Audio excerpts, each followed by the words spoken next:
Sering nggak sih kita ngerasa agak nggak nyaman sama kata menjual? Rasanya tuh kayak kita lagi maksa-maksa orang. Tapi, gimana kalau kita coba ubah cara pandangnya? Gimana kalau menjual itu sebetulnya adalah seni bercerita dan menyelesaikan masalah? Nah, siap-siap ya, karena kita akan bongkar rahasia psikologis di balik sebuah presentasi yang benaran memukau. Ada satu quote keren banget dari pakar marketing, Seth Godin. Marketing itu bukan lagi soal barang yang kamu buat, tapi soal cerita yang kamu sampaikan. Ini ini mengubah segalanya loh. Artinya, di zaman sekarang, cara meyakinkan orang yang paling efektif itu lewat narasi, bukan sekedar pamer fitur produk. Terus, gimana dong caranya para profesional ini bikin cerita yang bener-bener ngejual? Ternyata, ada arsitektur tersembunyinya loh, semacam kerangka psikologis yang bisa mengubah obrolan biasa jadi koneksi yang punya makna. Dan sebentar lagi, kita akan bedah semuanya bareng-bareng. Oke, langkah pertama, dan ini yang paling krusial sebetulnya, sebelum kita ngomongin apapun, adalah membangun hubungan. Lupakan dulu deh soal jualan. Fokus utamanya adalah gimana caranya kita bisa bikin koneksi antar manusia yang tulus. Tanpa ini, sumpah semua langkah berikutnya bakal terasa hambar. Caranya gimana? Gampang kok. Ada alat sederhana tapi efektif banget namanya framework WIFI. Ingat aja, work atau pekerjaan, interest atau hobi, family atau keluarga, friend atau teman, dan terakhir, you atau diri mereka sendiri. Tapi ingat ya, ini bukan interogasi. Ini tuh cara tulus buat cari kesamaan dan nunjukin kalau kita beneran peduli sama mereka. Nah, kalau koneksinya udah dapet, sekarang waktunya kita jadi detektif. Atau dokter deh. Logikanya kan kita nggak bisa kasih solusi atau resep kalau kita belum diagnosis situasinya dengan benar kan? Kita harus cari tahu kenapanya.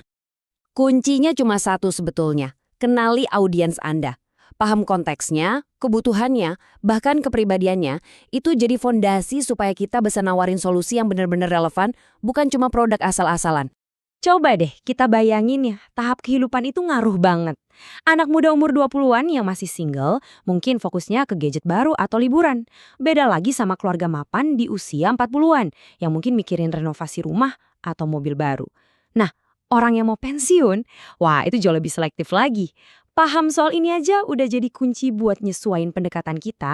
Nah, ini nih bagian yang seru. Coba deh perhatiin baik-baik cara orang ngomong. Karena ini tuh kayak contekan emas. Tipe analitis yang doyan data biasanya ngomong, saya pikir. Beda sama tipe amiable yang lebih pakai perasaan, dia akan bilang, saya rasa. Nangkep petunjuk kecil kayak gini bisa bantu kita ngobrol dengan bahasa yang nyambung sama mereka. Oke, sekarang kita masuk ke jantung dari misi pencarian fakta kita. Dengan satu pertanyaan yang kuat banget. Apa sih impian Anda? Pertanyaan ini langsung mindahin fokus dari produk kita ke tujuan hidup mereka, ke hal-hal yang paling mereka inginkan. Ini soal mereka, bukan soal kita. Jadi, langkah pertamanya itu nyambungin diri kita sama harapan dan impian mereka. Apa itu? Bisa jadi dana pendidikan buat anak, keliling dunia, atau mungkin mulai bisnis sendiri. Inilah kenapa emosional yang jadi motor penggerak mereka.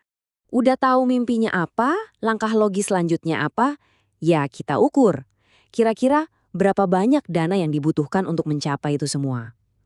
Pertanyaan ini mulai mengubah mimpi yang tadinya ngawang-ngawang jadi tujuan yang lebih nyata dan bisa dihitung.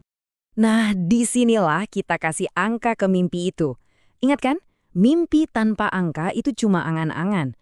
Begitu ada angkanya, mimpi itu berubah jadi target finansial yang konkret. Sesuatu yang bisa kita rencanakan bareng-bareng. Oke, semua data udah kekumpul. Sekarang saatnya kita masuk ke dapurnya, menyusun inti presentasi. Disinilah semua fakta yang tadi kita temukan, kita rangkai jadi sebuah cerita yang meyakinkan, pakai sebuah framework yang powerful banget. Kita kenalan sama framework power. Prepare, opening, weave story, explain proposal, dan ready to close. Anggap aja ini kayak mesin 5 tahap yang bakal ngejalanin presentasi kita dari awal sampai akhir biar dampaknya maksimal. Huruf P itu untuk prepare atau persiapan. Dengerin ya, presentasi yang keren itu mulainya bahkan sebelum kita ngomong. Ini soal detail-detail kecil, map yang disiapin khusus buat klien, penampilan kita yang rapi dan profesional, sampai alat tempur kayak laptop dan kalkulator yang udah siap sedia. Persiapan itu nunjukin rasa hormat dan profesionalisme kita. Lanjut ke O untuk opening atau pembukaan. Ini ada fakta yang bakal bikin kaget nih. Menurut aturan 73855 dari Dr. Mehrabian, komunikasi kita itu cuma 7% kata-kata. Sisanya 38% nada suara dan 55% bahasa tubuh. Artinya, di awal-awal, gimana cara kita ngomong itu jauh lebih penting daripada apa yang kita omongin. Terus untuk weave story alias merangkai cerita, kita pakai kerangka hikmah. Kita mulai dengan skenario yang ingin dihindari, terus kita ajak mereka mengimpikan masa depan ideal, lalu kita hadapkan dengan kenyataan sekarang, kita tanya mau apa, dan boom, kita hadirkan solusi kita. Alur ini bikin solusi kita terasa sangat dibutuhkan. Kemudian untuk explain atau ngejelasin proposal kita pakai teknik FAB, Feature, Advantage, Benefit. Jadi kita jelasin apa fitur produknya, apa keunggulan atau advantage dari fitur itu, dan yang paling penting, apa manfaat atau benefit emosionalnya buat masa depan keluarga mereka. Selalu hubungkan fitur teknis ke manfaat yang menyentuh hati. Dan quote dari Zig Ziglar ini benar-benar pas banget buat nutup bagian ini. Orang itu nggak beli karena alasan logis, mereka beli karena alasan emosional. Inilah kenapa fokus ke benefit itu jadi kunci. Kita mungkin membandingkan pakai logika, tapi ujung-ujungnya kita memutuskan pakai emosi. Nah, sekarang kita bahas sesuatu yang sering banget ditakutin, keberatan atau penolakan. Yuk kita ubah cara pandangnya. Keberatan itu bukan tidak loh, justru itu tanda kalau mereka engage, kalau mereka dengerin. Itu adalah permintaan untuk informasi lebih lanjut untuk diyakinkan. Caranya gimana? Pakai metode 4 langkah ini. Acknowledge atau pahami dulu poin mereka, probe atau gali lebih dalam alasan sebenarnya, answer atau jawab kekhawatiran spesifik mereka, dan terakhir confirm atau konfirmasi kalau mereka udah puas.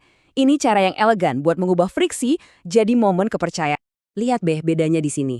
Kalau kita ngobrol sama klien tipe analitis yang butuh data, jawaban yang emosional dan ngawang-ngawang kayak di kiri, itu nggak bakal ngefek. Kita harus kasih jawaban yang didukung data dan fakta kayak yang di kanan. Nyesuaiin jawaban sama tipe kepribadian itu, wah bedanya jauh banget. Kalau kita tarik benang merahnya, semua langkah ini, dari bangun hubungan, cari fakta, carita, sampai nanggepin keberatan, semuanya itu intinya cuma satu, empati. Rahasia dari presentasi yang sempurna itu bukan soal jualan, tapi soal tulus mau menyelesaikan masalah orang lain. Jadi untuk penutup, lain kali Anda ngerasa lagi dijualin sesuatu, coba deh berhenti sejenak dan tanya ke diri sendiri. Apakah orang itu beneran berusaha memahami cerita saya, atau dia cuma sibuk mencoba menjual ceritanya sendiri ke saya? Percaya deh, pertanyaan ini bakal mengubah cara Anda melihat setiap interaksi ke depannya.